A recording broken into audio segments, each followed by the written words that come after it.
Hey everyone, welcome back to Corporate Decoder, the place where we decode corporate filings so you don't have to, and today we are diving into Tonix Pharmaceuticals proxy statement. So prepare for some big votes like splitting their stock that will hopefully boost their market value or not. The report sets the stage for their annual meeting where shareholders get to weigh in on everything from electing directors to approving executive pay. Basically, they decide who gets what. Scroll filed by Carl the Registrant. Scroll. First off, this is a standard filing from the company itself, not from someone trying to shake things up. The meeting is set for next May and shareholders can participate online, so you can vote from your couch. One of the main agenda items is electing 8 directors to the board. These are the folks who steer the ship, so it's important to know who they are. Shareholders will also vote to approve EisnerAmper as the company's accounting firm. It's like giving a thumbs up to the people who check the company's math. Then there's a proposal to allow the board to do one or more reverse stock splits, basically reducing the number of shares to increase the price. This is always a double-edged sword. Depending on the actual numbers, it might increase or decrease the stock value. There's a vote to increase the number of shares available under the company's stock incentive plan by 1,000. It's like adding more chips to the pot to attract and keep talent, and this translates to potentially more dilution of existing shareholders. There's also a new employee stock purchase plan to approve. This kind of a give back to the employee and generally helps the stock value long term. Let's dive into this later. And of course, there's the say on pay vote where shareholders get to give their opinion on how much the top executives are getting paid. The board has determined that all but one of their directors are independent. This is important because outside directors are expected to keep the company honest. The CEO is also the chairman of the board, which can be good for clear leadership, but there is a lead independent director to make sure things stay in check. The board sees risk management as a critical task. The audit committee handles financial risks and the compensation committee deals with risks tied to compensation. So basically they're covering all the bases.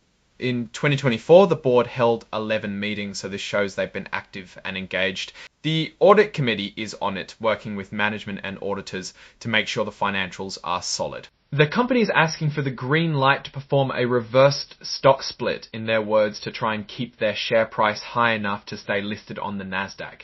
This is a tactical move when the share price is too low, and it's often seen as a last resort to avoid delisting.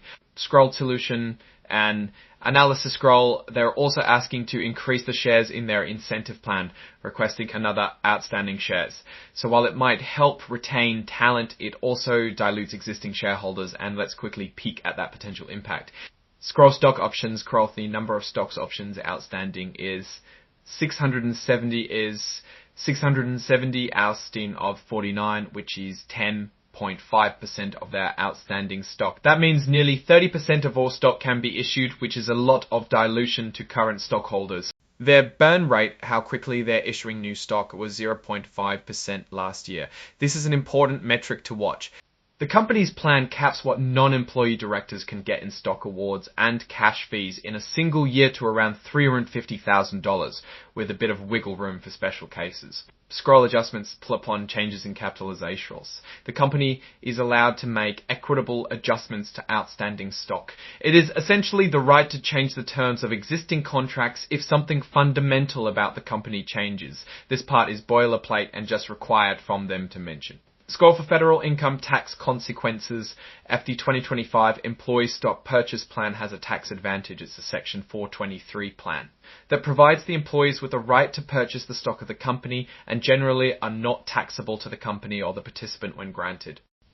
Scroll New Share Reserve Proposal Scroll. If approved by shareholders, they are looking to add 1,000 to the share reserve, taking it from 881,817 to 1,817. The company has 674,149 stocks to be issued under this plan, with an average exercise price of 118,910, way above the current value. But this is most likely a result of some reverse stock split they've done before.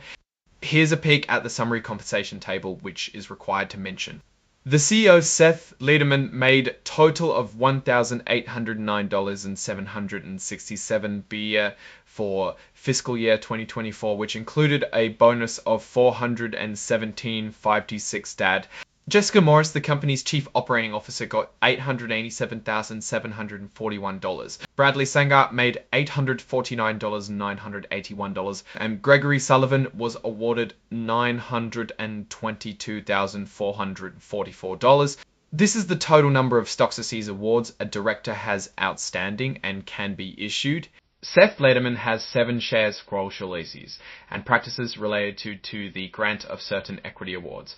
Close Scroll Stockastu are awarded around the same date every year to make sure it's always fair. Scroll Directors Compensation Tables growth, the non-employee directors each get $55,000 a year, with the lead director getting a bit more and stock options in the $16K range. Scroll Shrekivaskas Centine Disclusher Screws. At a right now for the pay versus performance section, which is required and compares CEO pay to company performance.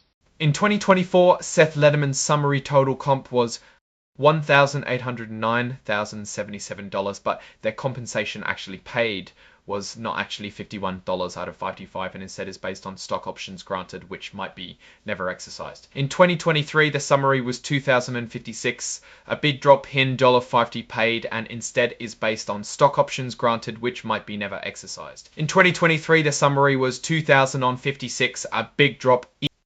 The average summary for non-PO named executive officers was $822. Average compensation actually paid to non-PO Neo $58,787.